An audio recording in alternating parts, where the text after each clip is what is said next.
దేవుని యొక్క అత్యంత ఉన్నతమైన కృపను బట్టి మరొకసారి ఈ యొక్క యూట్యూబ్ ఛానల్ ద్వారా మీతో కలిసి వాక్యము పంచుకోవడానికి దేవుడు నాకు ఇచ్చిన ఈ అవకాశం బట్టి మన తండ్రి దేవునికి ప్రభువైన యేసుక్రీస్తు ద్వారా నా యొక్క కృతజ్ఞతలు.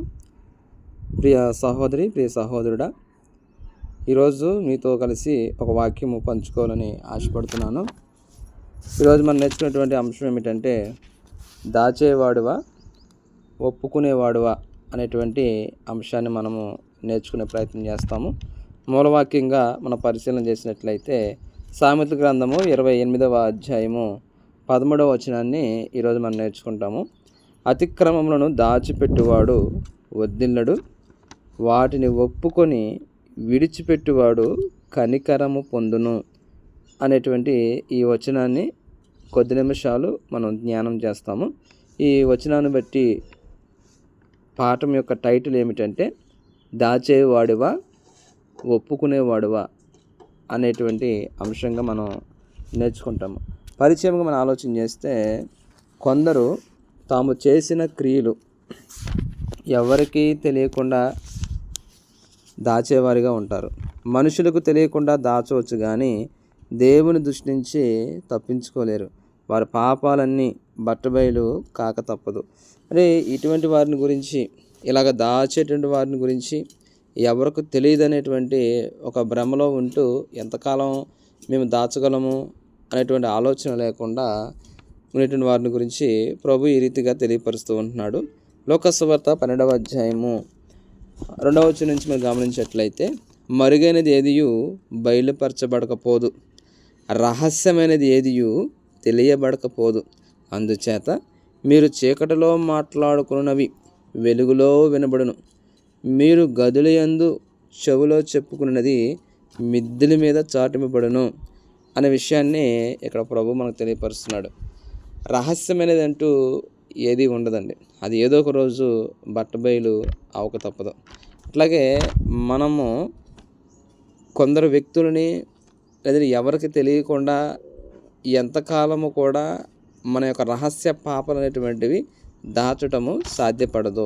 దేవుడు ఏదో ఒక రోజు బట్టబయలైనటువంటిది చేస్తాడు. కాబట్టి ఈ విషయాన్ని వెరిగి మన యొక్క అతిక్రమములను దాచేవారుగా ఉండకుండా ఒప్పుకొని విడిచిపెట్టేవారుగా ఉంటే మనము వర్ధిల్లేవారుగా ఉంటాము. ఇంకా మనం ఆలోచన చేస్తే, దేవుని గురించినటువంటి దేవుడు నా యొక్క అతిక్రమంలో ఏదో ఒక రోజు బట్టబయలు చేస్తాడు అనేటువంటి అవగాహన దేవుని పిల్లలకు ఉండాలి. కాబట్టి ఆ దేవుని యొక్క శిక్షకు గురి కాకముందే మన అతిక్రమం ఒప్పుకొని మనం కనికరం పొందేటువంటి వారుగా ఉండాలనే విషయాన్ని మనం నేర్చుకుంటాము. కీర్తనకారుడు ఈ రీతిగా తెలియపరుస్తున్నాడు. 90వ కీర్తన 8వ వచనంలో, దేవుని దృష్టికి మన పాపాలు అనేటువంటివి ఎలా కనపడుతున్నాయో, మా దోషములను నీవు నీ ఎదుట ఉంచుకొని ఉన్నావు, నీ ముఖకాంతిలో మా రహస్య పాపములు కనబడుచున్నవి. ఆలోచన చేయండి ప్రియ సహోదరి, ఈ సహోదరుడా. గమనించినట్లయితే మనం చేసేటువంటి క్రియలు ఎవరికి తెలియకపోవచ్చు, మనుషుల దృష్టిలో మనం దాచిపెట్టవచ్చు, కానీ దేవుని దృష్టి నుంచి, దేవుని దగ్గర నుంచి మనం తప్పించుకునేటువంటి అవకాశం లేదండి. ఎందుకంటే నీ ముఖకాంతిలో, దేవుని యొక్క ముఖకాంతిలో మన రహస్య పాపములో కనబడుచున్నవంట. ఏదైతే రహస్యముగా ఎవరికి తెలియకుండా ఏదైతే మనం దాచిపెట్టామో అది మనుషుల దృష్టికి మనం దాచిపెట్టిన వారుగా ఉండొచ్చు, కానీ దేవుని దృష్టికి తెలియకుండా మనం దాచిపెట్టడం అనేటువంటిది జరగదు. ఎందుకంటే ఆయన ముఖకాంతిలో మన రహస్య పాపలు అనేటువంటివి కనబడతాయి తేటగా. ఆయన ఏదో ఒక రోజు బట్టబయలైనటువంటిది చేస్తాడు. ఆయన అలా చేసినప్పుడు మనం సిగ్గుపడాల్సి వస్తుంది, మనము వర్ధిల్లము అనే విషయాన్ని గమనించాలి. ఈరోజు ఈ యొక్క అంశం ద్వారా మనం గొప్ప పాఠాన్ని నేర్చుకుంటాము. ఏమిటంటే, మన జీవితంలో తెలుసో తెలియకో జరిగినటువంటి అతిక్రమాలను బట్టి దేవుడు మనల్ని శిక్షించకముందే ఈ విషయాన్ని గమనించగలిగి, నా దేవుని దగ్గర నుంచి నేను తప్పించుకోలేను, నేను మనుషులను అయితే ఏమార్చవచ్చు కానీ, మనుషులు నేను మభ్యపెట్టవచ్చు కానీ దేవుణ్ణి అయితే నేను మభ్యపెట్టలేను ఆయన ముఖకాంతిలో నుంచి నేను తప్పించుకోలేను, నేను చేసేటువంటి పాపములు అనేటువంటివి మరుగు చేయలేని విషయాన్ని గమనిస్తే గనక ఆయన శిక్షించక ముందే మనమే ఒప్పుకొని ఆయన ఎదుట వాటిని విడిచిపెట్టే వారుగా ఉంటే వదిలుతాము. ఒకవేళ ఆయన బట్టబయలు చేసే వరకు ఉంటే మనము తీరినటువంటి నష్టాన్ని కొని తెచ్చుకునే వారుగా ఉంటాము. ఆ విషయం గమనించగలగాలి. బైబిల్ గ్రంథంలో కొందరు వ్యక్తులు తమ పాపాలను దాచిపెట్టి ఏ రీతిగా నష్టాన్ని కొని తెచ్చిపెట్టుకున్నారో మనం ఆలోచన చేస్తామండి. మొట్టమొదటి పాయింట్ అదే. బైబిల్ గ్రంథంలో కొందరు వ్యక్తులు తమ పాపాలు దాచడం వలన వారికి వచ్చినటువంటి నష్టాలు ఏంటో ఆలోచన చేద్దాము. మొట్టమొదటిగా ఎవరంటే ఆదాము గారండి. ఆదాము. ఏబు గ్రంథము 31వ అధ్యాయము 33వ వచనంలో ఈ ఆదాము అనేటువంటిది ఏమి దాచిపెట్టాడనే విషయాన్ని ఇక్కడ గ్రంథం మనకి తెలియపరుస్తుంది. ఏబు గ్రంథము 31వ అధ్యాయము 33వ వచనము ఈ రీతిగా మనకి తెలియపరుస్తుంది. ఏబు గ్రంథము 31వ అధ్యాయము 33వ వచనం గమనించినట్లయితే, ఆదాము చేసినట్లు నా దోషములను దాచిపెట్టుకొని, అంటే ఆదాము ఏం చేశాడు? దోషమును దాచిపెట్టుకున్నాడు. కాబట్టి ఆదాము వర్ధిల్లలేదు. ఈ రోజున ప్రియ సహోదరులారా, ప్రియ సహోదరి, మనం చేసేటువంటి దోషములలో, అతిక్రమములో దాచిపెట్టిన వారిగా ఉంటే గనక దేవుని యొక్క కనుదృష్టి నుంచి, ఆయన ముఖకాంతిలో నుంచి మనం తప్పించుకోలేము అని గమనించగలగాలి. అయితే అది తెలియక ఆదాము తన దోషమును దాచిపెట్టుకున్నాడు. మనం గమనించినట్లయితే ఆదికాండం 3వ అధ్యాయంలో ఏ రీతిగా దాచిపెట్టుకున్నాడంటే, దేవుడైనటువంటి యెహోవా నువ్వు ఎక్కడ అని అడిగినప్పుడు, ఆయన యొక్క స్వరం వినినప్పుడు, ఆదికాండము 3వ అధ్యాయము గమనించినట్లయితే ఆదికాండము 3వ అధ్యాయము 8వ వచనము, చల్లపూటను ఆదామును అతని భార్యయు తోటలో సంచరించున్న దేవుడైన యెహోవా స్వరము విని, దేవుడైన యెహోవా ఎదుటికి రాకుండా తోట చెట్ల మధ్యను దాగుకున్నాడు. అంటే అతిక్రమం జరిగింది, నేను తప్పు చేశాను, పాపం జరిగింది అని ఒప్పుకునేవాడుగా ఉంటే అప్పుడు దేవుడు ఏ రీతిగా ఆ ఆదాం విషయం చేసేవాడు. కానీ ఆదాం ఒప్పుకోకుండా దాగుకున్నాడు. పైగా తన పాపాన్ని స్త్రీకి మీదకి నెట్టివేశాడు. అంటే నేను ఉద్దేశపూర్వకంగా పాపం చేయలేదులే, కానీ ఈ స్త్రీ నాకు ఇవ్వడం వల్ల నేను పాపం చేయడం జరిగింది అనే విషయాన్ని తెలియపరచడం జరిగింది. అంటే తినకూడదనేటువంటి జ్ఞానం నీకుంది కదా, లేదు నేను పాపం చేశాను అని ఒప్పుకుంటే కనికరం పొందాడేమో, కానీ తన యొక్క దోషాన్ని దాచిపెట్టుకున్నాడు. తద్వారా శాపాన్ని కొని తెచ్చిపెట్టుకున్నాడు, ఆత్మసంబంధమైన మరణాన్ని కొని తెచ్చిపెట్టుకున్నాడు, శ్రమని శోధనను తనకి తెచ్చిపెట్టుకున్నాడు. ఈరోజు మనం కూడా అంతే.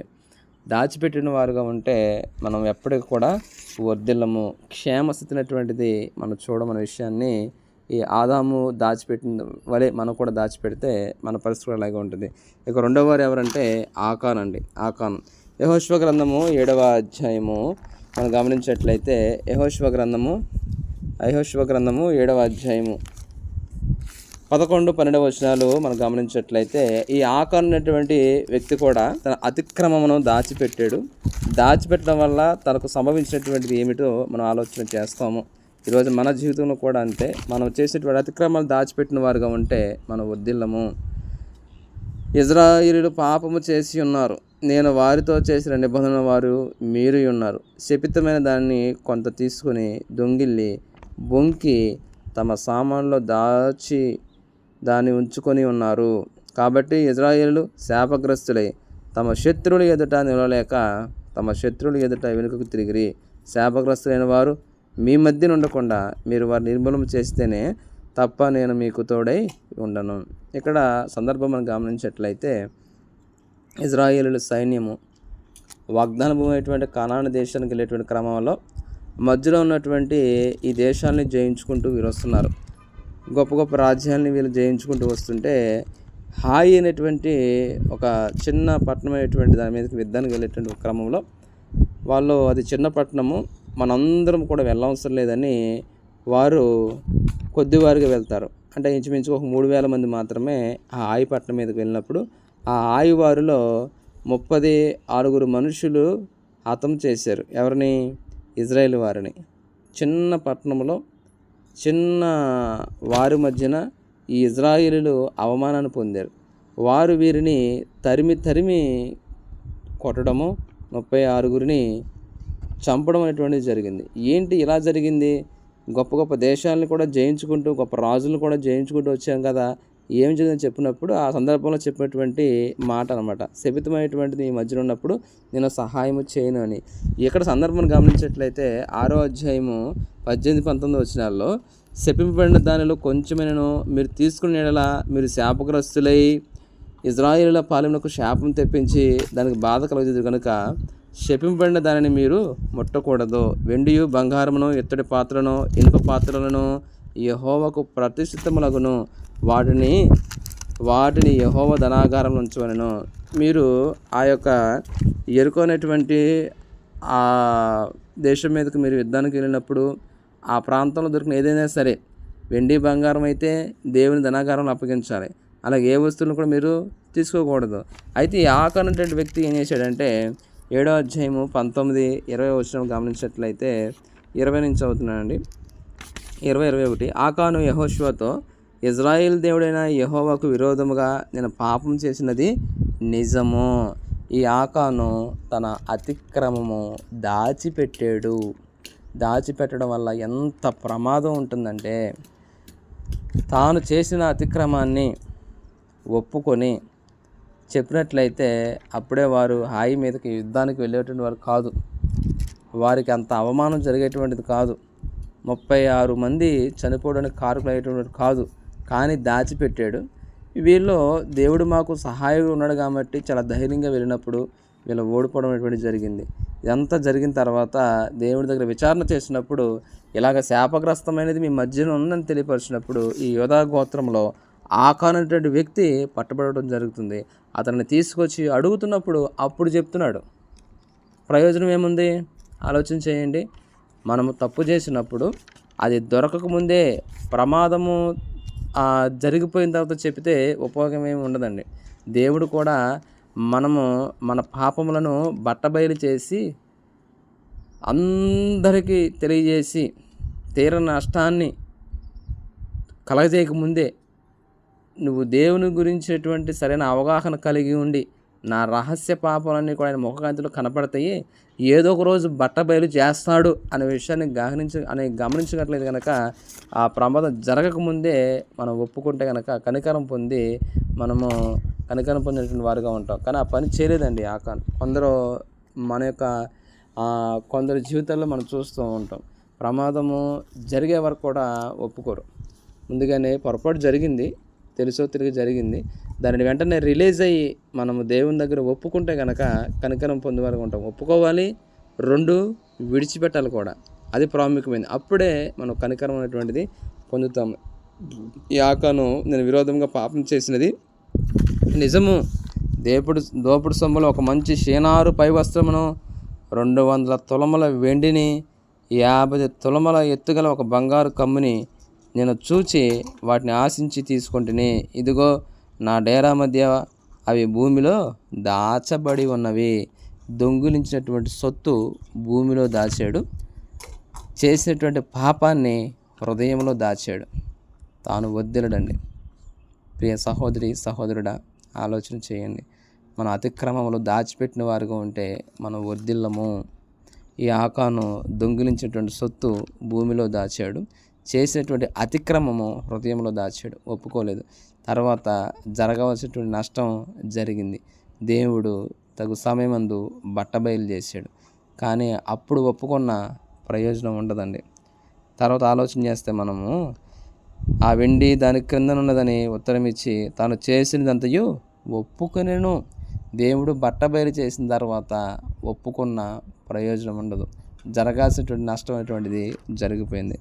తద్వారా ఆకాను అతిక్రమం దాచిపెట్టడం వల్ల ఎంతటి నష్టాన్ని కొని తెచ్చిపెట్టుకున్నాడంటే ఆలోచన చేస్తే 25-26 వచనాల్లో, అప్పుడు యెహోషువ, నీవేళ మమ్మను బాధపరిచితివి, నేడు యెహోవా నిన్ను బాధపరచుననగా ఇజ్రాయేల్ అందరూ వానిని రాళ్లతో చావగొట్టిరి, వారి రాళ్లతో కొట్టిన తర్వాత అగ్ని చేత కాల్చి వారి మీద రాళ్ళను పెద్ద కుప్పగా వేసిరి.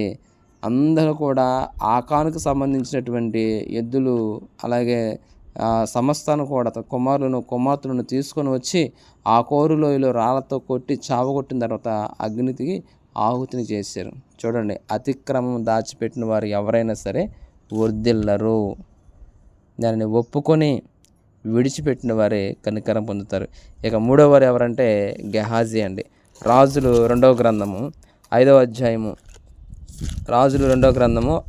మనం గమనించినట్లయితే దైవజనుడైనటువంటి ఎలీషాకి శిష్యరికం చేస్తున్నటువంటి గెహాజీ ఉన్నాడు. 8వ వచనం మనం గమనించినట్లయితే, ఒక దినమందు ఎలీషా 5వ అధ్యాయము 24వ వచనం అండి, క్షమించాలి 20వ వచనము. అంతటా దైవజనుడైన ఎలీషాకు సేవకుడు గెహాజీ సిరియానుడైన ఈ నయమానును తీసుకుని వచ్చిన వాటిని అంగీకరించుటకు నా యజమానునికి మనసు లేకపోయాను. కానీ యెహోవా జీవము తోడు నేను పరిగెత్తుకొని పోయి అతన్ని కలుసుకొని అతని యొక్క ఏదైనా తీసుకొని అనుకున్నాను. ఇక్కడ సందర్భం మీ అందరు కూడా తెలిసే ఉంటుంది.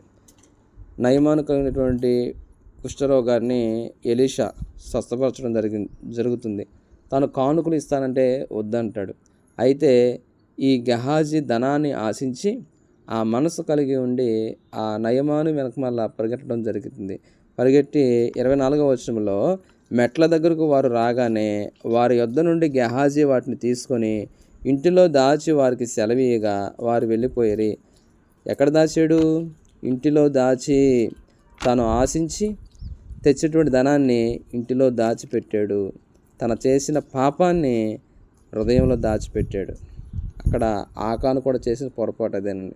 అతిక్రమం చేసిన వారు దాచితే వాళ్ళు ఎప్పటికీ కూడా వర్ధిల్లరు. ఇక్కడ మరలా మనం గమనించినట్లయితే 25వ వచనంలో, అతడు లోపలికి పోయి తన యజమానుని ముందర నిలవగా ఎలీషా వారిని చూచి, గెహాజీ, నువ్వు ఎచ్చటి నుండి వచ్చితువని అడిగినందుకు వాడు, నీ దాసుని నేను ఎచ్చటికి పోలేదనను. చూడండి, అతిక్రమము దాచిపెడుతున్నాడు. నా మనస్సు నిలుపుకోలేక ధనాన్ని ఆశించి వెళ్ళి నేను తెచ్చుకున్నానయ్యా అని ఒప్పుకుంటే కనికరం పొందేవాడు. కానీ ఆ చివరి క్షణంలో కూడా తాను ఒప్పుకోవట్లేదు, దాచిపెడుతున్నాడు. ఈ రోజున మనం గమనించాల్సిన గొప్ప పాఠం ఏమిటంటే, దేవుడికి మరుగైందంటూ ఏది ఉండదండి.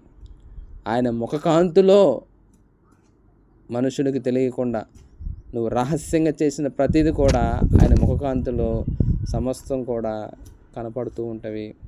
ఆ విషయం మనం తెలుసుకుంటే కనుక ఎప్పుడు కూడా మన అతిక్రమం దాచేవారుగా ఉండము, ఒప్పుకుంటాము, వాటిని విడిచిపెట్టేవారుగా ఉంటాము. కానీ గెహాజీ తాను ఒప్పుకోలేదండి, దాచిపెట్టాడు. తద్వారా ఏమైందంటే, కాబట్టి నయమానుకు కలిగిన కుష్టు నీకును నీ సంతతికిని సర్వకాలము అంటియుండునని చెప్పగా వాడు మంచు వలె తెల్లనైన కుష్ఠము కలిగి ఎలీషా ఎదుటి నుండి బయటికి వెళ్ళెను.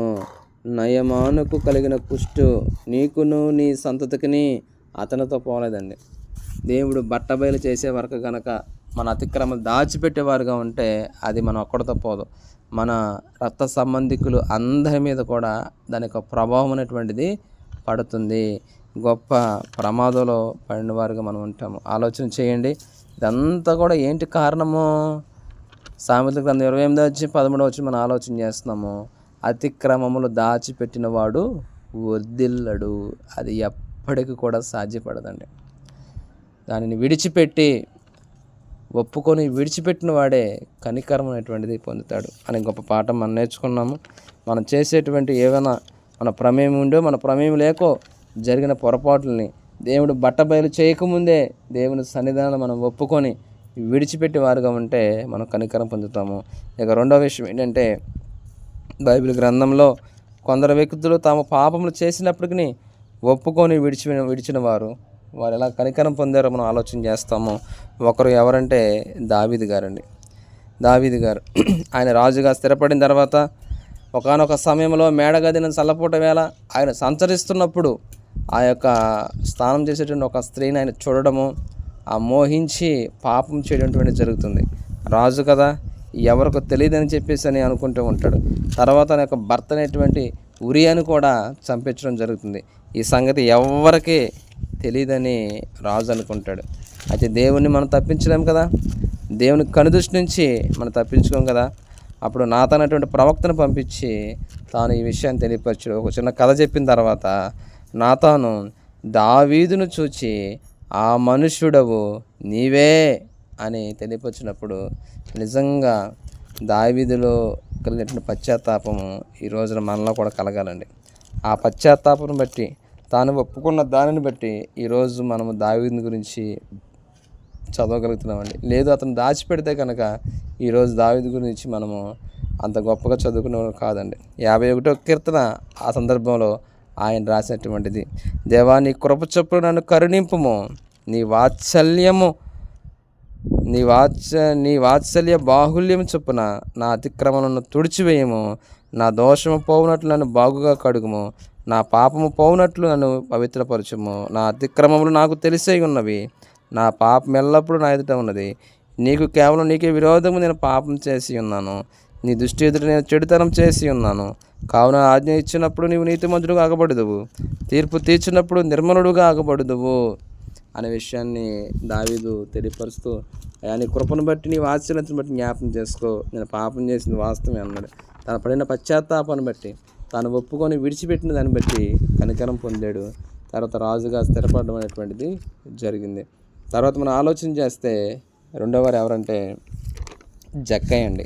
కొత్త నిబంధన కాలంలో లూకా సువార్త 19వ అధ్యాయంలో అక్కడ సుంకపు గుత్తాదారుడైనటువంటి జక్కయ్య మనకి కనిపిస్తాడు.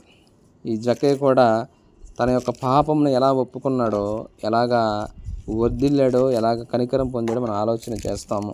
లూకా సువార్త 19వ అధ్యాయంలో మనకు గమనించినట్లయితే, అప్పుడు యేసు ఆ త్రోవను రానై ఉండెను గనుక అతడు ముందుగా పరిగెత్తి ఆయన చూచుటకు ఒక మేడి చెట్టు ఎక్కెను. యేసు ఆ చోటికి వచ్చినప్పుడు కన్నునెత్తి చూచి, జక్కయ్య త్వరగా దిగుము, నేడు నేను నీ ఇంటి ఉండవలసి ఉన్నదని అతనితో చెప్పగా అతడు త్వరగా దిగి సంతోషంతో ఆయన చేర్చుకున్నాను. అందరూ అది చూచి ఈయనని పాపి అయిన మనుషుని యొద్ద బస చేయవలెనని చాలా సనుక్కున్నది. జక్కయ్య నిలబడి చూడండి, జక్కయ్యలో మార్పు చూడండి, జక్కయ్యలో ఒప్పుకోలు చూడండి, ఒప్పుకొని విడిచిపెడుతున్నాడు గమనించండి. జక్కయ్య ఒకటి ఒప్పుకున్నాడు, విడిచిపెట్టాడు. రెండు మనం గమనించాలండి. జక్కయ్య నిలబడి, ఇదిగో ప్రభువా, నా ఆస్తిలో సగము పేదలకు ఇచ్చున్నాను, నేను ఎవరి యొద్ద నేను అన్యాయంగా దేని నేను తీసుకుని ఎడలా అతనికి 4 వంతులు మరలా చెల్లించునని ప్రభుతో చెప్పాను. అన్యాయంగా తీసుకున్నానేమో, పాపం చేశాను, విడిచిపెడుతున్నాను, 4 రెట్లు నేను మరలా వారికి చెల్లిస్తాననే విషయాన్ని తెలియపరచడం జరుగుతుంది. ఎవరి యొద్ద నేను అన్యాయంగా దేనిని తీసుకునేలా అతనికి 4 అంతలు మరలా చెల్లించాలని ప్రభుతో చెప్పాను. అందుకు యేసు, ఇతడును అబ్రహాం కుమారుడే, ఎందుకనగా నేడు ఈ ఇంటికి రక్షణ వచ్చింది. జక్కయ్య ఒప్పుకున్నాడు, విడిచిపెట్టాడు కాబట్టి కనికరం పొందాడు, రక్షణ వచ్చింది. ఇక చివరిగా ఏమిటంటే మనము ప్రశ్న వేసుకున్నాం, నేను లేదంటే మీరు, ఇప్పుడు నా పరిస్థితి ఏమిటి? అతిక్రమం దాచిపెట్టేవాడుగా ఉన్నానా, ఒప్పుకొని విడిచిపెట్టేవాడుగా ఉన్నానా? అందుకనే దాచేవాడువా, ఒప్పుకునేవాడుగా. కాబట్టి మన అనుదిన జీవితంలో ఏ విషయంలోనైనా జరిగిన ప్రతి విషయమందును కూడా దేవుని దగ్గర మనము పశ్చాత్తాపడాలని, ప్రతి క్షణమందు కూడా మనము వాక్యాన్ని బట్టి మన జీవితాన్ని పరిశీలన చేసుకుంటూ, దేవుడు మన విషయంలో మనల్ని క్షమించేటువంటి వాడుగా ఉన్నాడు కాబట్టి మనం ఒప్పుకునేవారుగా ఉండాలి. యోహాను రాసిన మొదటి పత్రిక 1వ అధ్యాయము 8వ వచనం నుంచి మనం గమనించినట్లయితే, మనము పాపము లేని వారమని చెప్పుకొని ఎడల మనమే మోసపుచ్చుకుందాము, మరియు మనలో సత్యం ఉండదు. నేను పరిశుద్ధుణ్ణి అనుకోవడానికి అవకాశం లేదండి. నాలో పాపం లేదని అంటున్నానంటే నేను అబద్ధకుణ్ణి, నేను మోసం చేసుకుంటున్నాను. మనలో సత్యమైనటువంటిది ఉండదు. మన పాపములను మనం ఒప్పుకొని ఎడల ఆయన నమ్మదగిన వాడు, నీతిమంతుడు కనుక ఆయన మన పాపము క్షమించి సమస్త దుర్నీతి నుండి మనల్ని పవిత్రులుగా చేయను. మనము పాపం చేయలేదని ఒప్పుకుని ఎలా ఆయనను అబద్ధికునిగా చేయువారు వగుదుము, మరియు ఆయన వాక్యం మనలో ఉండదు. కాబట్టి అనుదినము కూడా, ప్రతిరోజు కూడా వాక్య వెలుగులో మన జీవితాన్ని సరిదిద్దుకుంటూ దేవుని ప్రతిరోజు కూడా మనం ఒకవేళ జరిగిన అతిక్రమాల విషయంలో ఆయన సన్నిధానంలో మనం ఒప్పుకుంటూ వాటిని విడిచిపెట్టే వారిగా ఉంటే కనుక కనికరం పొందుతాము, వద్దిల్లే వారిగా ఉంటాము. ప్రియ సహోదరి, ప్రియ సహోదరుడా, ఆలోచన చేయండి. అతిక్రమం దాచిపెట్టినటువంటి వారు ఎవరైనా సరే, ఒక కుటుంబం అయినా, ఒక వ్యక్తి అయినా, ఎవరైనా సరే వారు వద్దిల్లరు. దాన్ని ఒప్పుకొని విడిచిపెట్టిన వారుగా ఉంటే మనము కనికరం పొంది గొప్ప రక్షణకు పాత్రులైనటువంటి వారుగా ఉంటాము. మరి ఈ వాక్యం మనందరి హృదయాల్లో ఫలింపచేయను గాక. ఆమేన్. మీ అందరికీ నా వందనాలు.